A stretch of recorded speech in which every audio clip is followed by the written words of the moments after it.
இறைவன் உலகை படைத்தான், அதை இரண்டு விதமாக பிரித்தான். இறைவன் உலகை படைத்தான், அதை இரண்டு விதமாக பிரித்தான். மிருகங்கள் வாழ காடமைத்தான், மனிதர்கள் வாழ நாடமைத்தான்.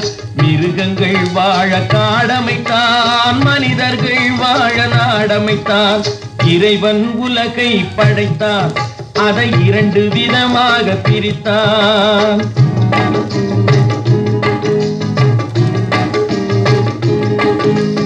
இரையை தேடி நாட்டுக்குள்ளே எந்த மிருகமும் வருவதுண்டோ?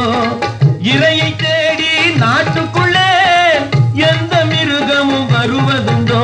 இதை அறிந்தும் மனிதன் காட்டுக்குள்ளே அதை அழிக்கப் போவது பாவம் அன்றோ? அறிந்தும் மனிதன் காட்டுக்குள்ளே அதை அழிக்கப் போவது பாவம் அன்றோ? இறைவன் உலகை படைத்தான், அதை இரண்டு விதமாக பிரித்தான். காட்டில் வாழும் விலங்குகளை காப்பது நமது கடனாகும். இதை கருத்தில் கொண்டு வாழ்வதுதான் பிறவி எடுத்ததன் பயனாகும். ஒருவர் இறந்தால் ஊர் கூட்டி ஒப்பாரி வைக்கும் மனித இனம். ஒருவர் இறந்தால் ஊர் கூட்டி ஒப்பாரி வைக்கும் மனித இனம். ஒன்றும் அறியா விலங்குகளை ஒன்று குவிப்பது என்ன குணம்?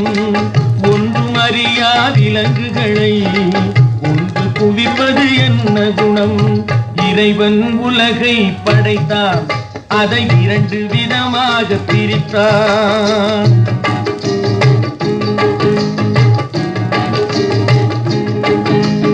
விலங்குகள் இருந்தால் வனம் செழிக்கும், வனம் செழித்தால் தான் மழை பொழியும்.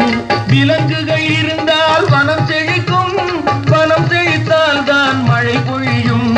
மழை பொழிந்தால் தான் மண் விளையும், இந்த மண் விளைந்தால் தான் வாழ்வுயரும். மழை பொழிந்தால் தான் மண் விளையும், இந்த மண் விளைந்தால் தான் வாழ்வுயரும். இறைவன் உலகை படைத்தான், அதை இரண்டு விதமாக பிரித்தான். காட்டில் வாழும் விலங்குகளை காப்பது நமது கடனாகும். இதை கருத்தில் கொண்டு வாழ்வது தான் பிறவி எடுத்ததன் பயனாகும். இறைவன் உலகை படைத்தான், அதை இரண்டு விதமாக பிரித்தான். மிருகங்கள் வாழ காடமைத்தான், மனிதர்கள் வாழ நாடமைத்தான். இறைவன் உலகை படைத்தான், அதை இரண்டு விதமாக பிரித்தான்.